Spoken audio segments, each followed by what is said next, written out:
Alabama going for their 7th straight win in this series, their 58th all-time versus Ole Miss. Other games, Louisville have won 4 straight as they head to Death Valley to face a Clemson team that was embarrassed by Notre Dame last week.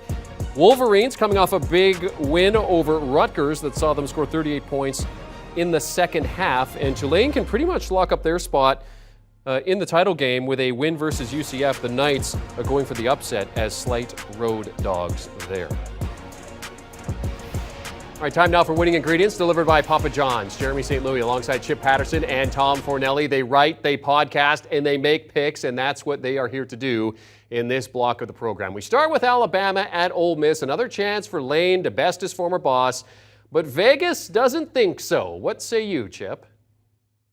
I think that this is Alabama in a true road environment, and everything that we've seen from the Crimson Tide over the last 2 years is that offensively they don't produce at the same level that they do at Bryant-Denny. And the results show that covering this spread would not go with the trend, because in the 8 true road environments that Alabama has been in over the last 2 seasons, 6 of those have gone in a way that have been single-digit wins or an outright loss. We're talking a 1-point win at Texas, a 3-point loss at Tennessee, a 1-point loss at LSU. Last year, a 2-point win at Florida, a 3-point loss at Texas A&M, a 2.4 overtime win at Auburn. Yes, there's a blowout against Mississippi State. Yes, there is a lopsided win against Arkansas in there. But the sample shows that even though they've got one of the best quarterbacks in the entire country in Bryce Young, the offense simply does not produce at the same level. I think that leaves the back door open, or Ole Miss an opportunity to maybe even get the win outright. So with the offensive struggles on the road being the key piece of my handicap, I will take Ole Miss to cover the double-digit spread. No, Chip, it's funny. You mentioned how Alabama has struggled to score points on the road the last 2 seasons. It's Alabama's offensive coordinator been the last 2 seasons. It is Bill O'Brien who took over for Steve Sarkisian, and the offense has not been performing nearly to the level it did under Sark or Lane Kiffin before it. So, Jeremy, you mentioned in the prepackage there to get our popcorn ready. I do have my popcorn ready because I think we might see Nick Saban chewing Bill O'Brien out on the sideline, much like he used to chew out Lane Kiffin when Lane Kiffin was calling plays for him, because this is an Alabama team that has become way too pass happy. And I think in this environment on the road against this team, we might see Alabama finally start to remember that it has a run game and start leaning on that against an Ole Miss defense that is chaotic, it's disruptive, but it has shown kind of a soft underbelly. You can run the ball against this team, and I think we're going to see Alabama do that a bit more, but I'm with you, Chip.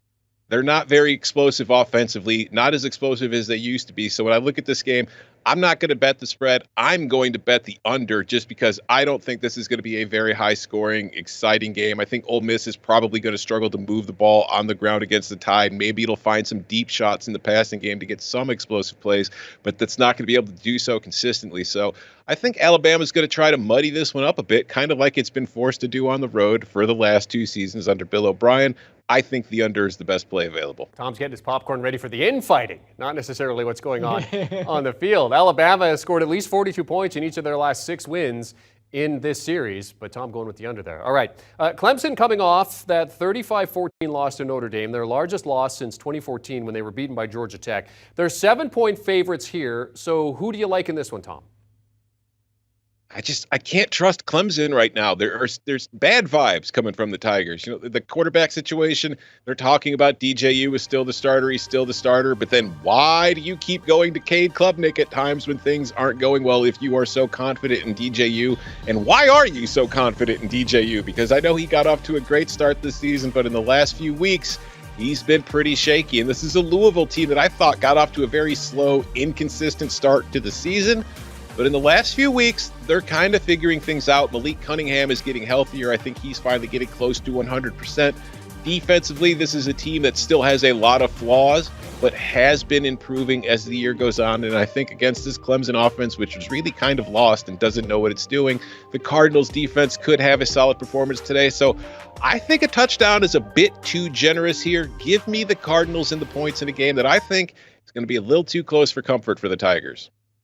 Yeah, I think Clemson's offensive staff has got to be terrified of what Louisville's defense can do after what Louisville's defense did to Sam Hartman And this Wake Forest offense, turnover after turnover after turnover. If DJU has any of those turnover issues that we saw against Notre Dame, or if Cade Klubnik decides to just throw a YOLO ball with his back against the end zone, then things could spiral out of control very quickly, much like they did in South Bend. I think it's a conservative game plan for Clemson. I think it's a lot of Will Shipley, a lot of running the football. Clock is going to continue to move. And among ACC teams, no one runs the ball more than the Louisville Cardinals. One of the great things that the Cardinals have been able to do during this winning streak is get into a good rhythm with the offensive line, with Malik Cunningham as part of the run game, and with a deep stable of running backs being able to move the ball effectively. Louisville's going to lean on its run game because that's what it does. Clemson's going to lean on its run game to avoid the bad mistakes. Clemson's defense obviously is fantastic, and Louisville's defense has come a long way since the beginning of the season.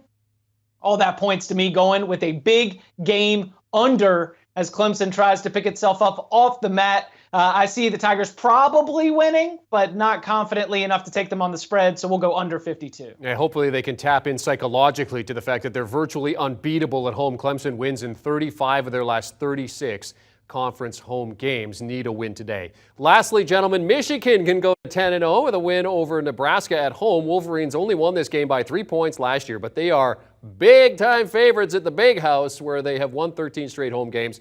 Would you bet on Nebraska getting inside that number, Chip? Not at all. Absolutely not. I don't hate a Michigan play here. But then you're kind of sweating what happens with the backups and whether Nebraska is going to try to score late. So let's go with what we know, that Michigan is going to control this game and that it will be padding its lead in the third quarter as this Nebraska team starts to wear down. And Blake Corum, who is a legitimate Heisman Trophy candidate, might get more snaps deeper into the game, knowing that he can continue to build that profile for Heisman Trophy consideration. So I am going to be going with the Michigan team total over 39. I kept trying to look at what the final score was going to be, and all of them involved a 4 in front of the final score for Michigan. I think that Jim Harbaugh is one of those coaches who knows what a good score looks like. You know, of course, he's not going to use science with this. It's all going to be gut feel with Harbaugh. And I think that 42, 45, those are the numbers that he's trying to hit, and all those are over the Michigan team total of 39. Yeah, I'm staying away from the spread in this one, too, although we are not, once again, going to have agreement on a team total. But I am going with the over because, as you saw in that graphic there, Michigan is winning games by more than 30 points per game because it knows that with its overall schedule and resume, it can't just win out. It needs to be very impressive as far as the margin of victory if it wants to have a chance to reach the playoff if things go poorly and it loses to Ohio State and finishes with one loss and doesn't win the Big Ten. But what concerns me about the spread in this game is the Wolverines' defense has been fantastic all season long, but it's only faced one really threatening passing attack, and that was Maryland earlier this season, a Maryland team that gave it more trouble than anybody else has on that schedule so far this season. So while Nebraska is not a very good team, it is not a team that I expect to have much of a chance of pulling off the upset, it does have some explosive passing plays in its pocket that it's able to bring out. It has brought out against other good defenses like Illinois so far this season. So I think Nebraska can have some success offensively. I think they can get about 14 to 17 points. And if they do, I think Michigan's going to be getting at least 35 to 40 on its own. So I think the over is the best play here because I think Michigan has the capability of hitting it on its own, but I also think it won't have to because I do think the Huskers will have some success on offense today. During their 13-game home winning streak, the Wolverines are winning games by an average of 29 points. You saw the overall total sitting at 30, but at home, it's 29 points. They are blowing teams out. Tom Fornelli, Chip Patterson, two of the best in the business when it comes to college football, giving us their picks for the notable afternoon games here on HQ. And let's recap those picks for you. They were UNITY in that first segment, but not here, going different ways. Chip likes Ole Miss, 11-point underdogs versus Alabama. Tom Fornelli takes the under in that game. Tom likes Louisville versus Clemson. Chip going with the under, but they both go with the over in Nebraska, heading to the Big House to take on Michigan in Ann Arbor. That team total sitting at 49.5. Do you want a sports network that delivers everything that matters about the game? The highlights, the picks, the instant analysis, no yelling, no fake debates, no politics. Hit the subscribe button and never miss a moment.